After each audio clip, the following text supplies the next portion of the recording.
Apple is about to give us one of the strangest buying decisions I have seen in a long time. Because on one side, we have a new Apple TV reportedly coming with a much faster chip, better connectivity, smarter Siri, and enough power to make the current model look ancient.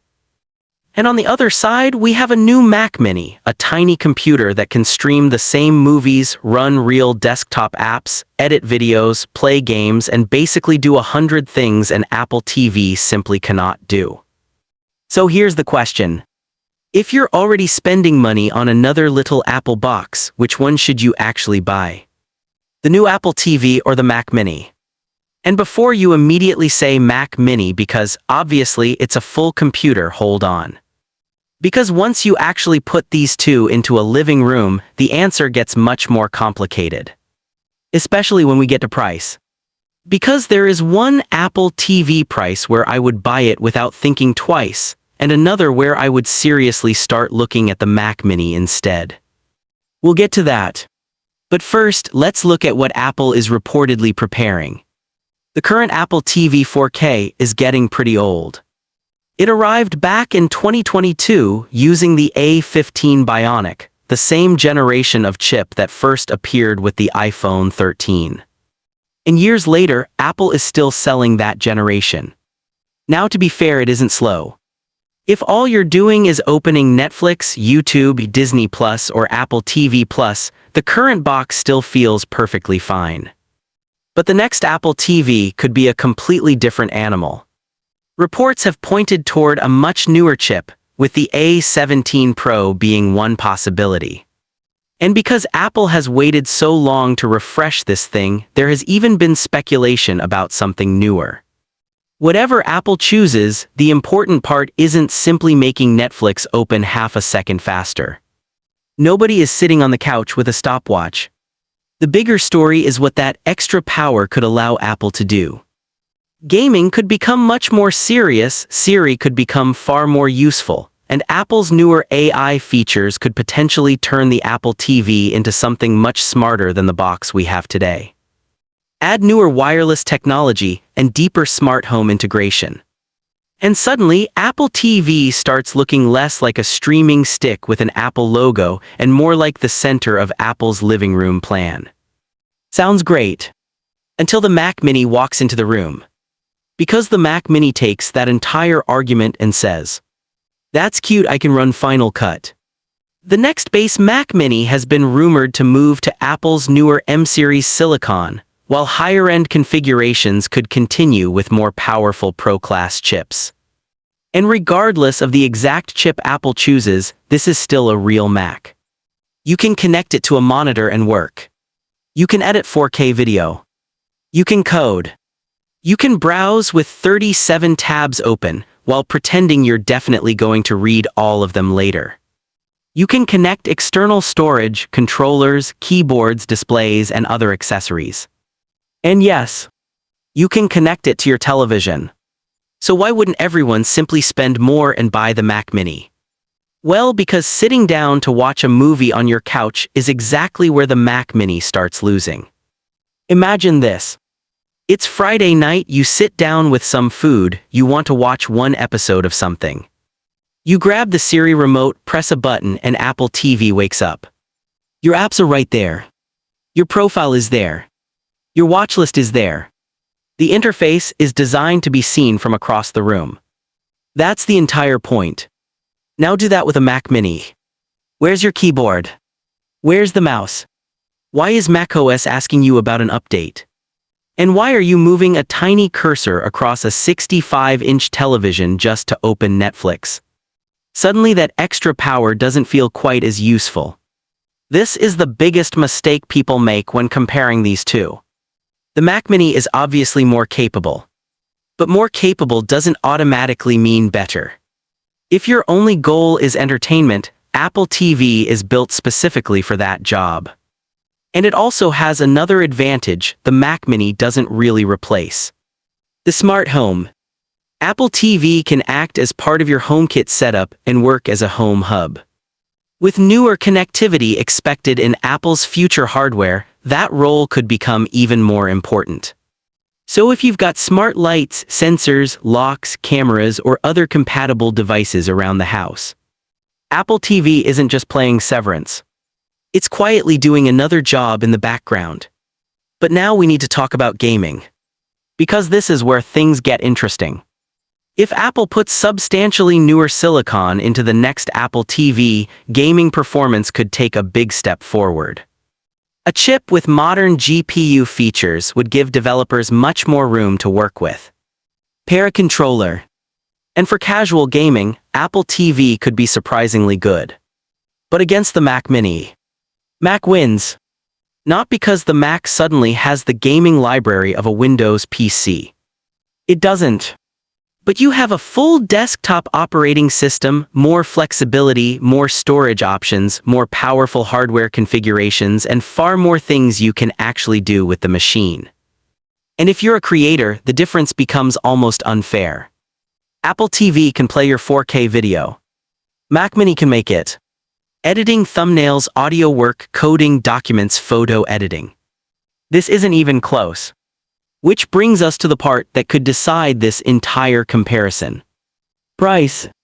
There have been very different expectations around where Apple could position the next Apple TV. And that's important because the price completely changes my recommendation. If Apple somehow gets the new Apple TV close to $99, game over. For someone who simply wants a premium streaming box, that would be incredibly difficult to argue against. You get the clean tvOS experience, Siri Remote, Apple's ecosystem, smart home features, and potentially much newer hardware. Without spending Mac money. Even around $129 or $149. I think the Apple TV makes a lot of sense. But once we start climbing toward $199, I start asking questions. And if Apple ever pushes a high-end version towards something like $249, now I'm looking at the Mac Mini sitting further up the price ladder and thinking, wait a second. Yes, the Mac costs considerably more. But you're not paying that extra money for a slightly better streaming box. You're getting an entire computer. And that's where I would use a very simple rule. Don't ask, which device is more powerful? That's obviously the Mac Mini. Ask yourself, what happens after I finish watching the movie? If the answer is nothing, I'm turning the TV off. Buy the Apple TV. Seriously. Don't spend hundreds more just because the benchmark numbers look cool. You don't need desktop-class performance to watch YouTube at midnight. But if you're thinking, I could use this for work, editing, school, browsing, storing files, running desktop apps, or maybe even replacing an older computer, the Mac Mini is easily worth considering. There is another thing I would think about. Storage. Apple's base Mac Mini has historically made storage upgrades expensive, although newer generations have improved the overall value of the entry configuration. For an Apple TV, limited internal storage isn't nearly as painful because most of what you're watching is being streamed. For a Mac, storage actually matters. Apps, photos, videos, projects, downloads. They add up quickly. So don't compare the sticker prices and stop there. Compare the setup you would actually buy. And here's another question. What if you already own a MacBook? This changes everything. If you've already got a good Mac for work, I would probably not buy another Mac Mini just to put it under the television. You're basically buying another computer to avoid buying a streaming box. That's a very Apple way to accidentally spend more money. In that situation, Apple TV makes far more sense. But if you have an old Windows laptop, an aging desktop, or no computer at all, suddenly the Mac Mini becomes much more interesting.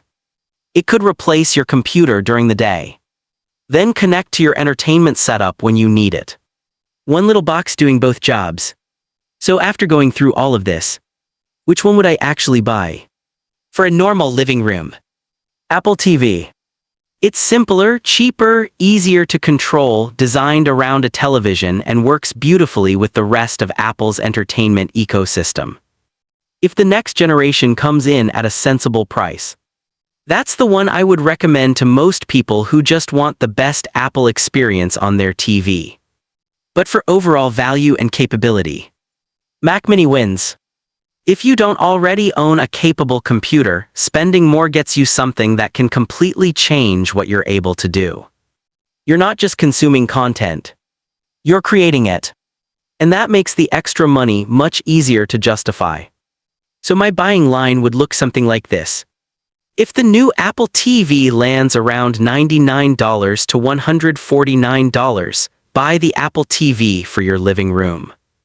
If it sits around $199, I'd still choose it for pure entertainment, but I'd think harder about how much I actually need it. And if Apple pushes the price much higher, I'd seriously start saving the difference and looking at the Mac Mini. Because at some point, a really expensive streaming box starts competing with something far more useful. And maybe that's the most interesting part of Apple's upcoming lineup. These two little boxes might look similar sitting underneath a display. But they're built for completely different people. Apple TV is the appliance. Turn it on, watch something, turn it off. Mac Mini is the toolbox. It takes more setup. But there is almost no comparison when it comes to what you can actually do with it. So now I want to know what you would choose. Would you rather spend less on the new Apple TV and get the simple living room experience? Or spend more, get the Mac Mini, and basically have an entire computer connected to your TV? And here's the bigger question. How expensive would Apple TV have to become before you simply said, forget it, I'm buying the Mac? $199? $249? Or would you still choose Apple TV because you don't want a keyboard and mouse anywhere near your couch? Let me know down in the comments. And if you're waiting for Apple's next wave of hardware, hit subscribe. Because once these devices are actually announced, that's when this comparison gets really interesting.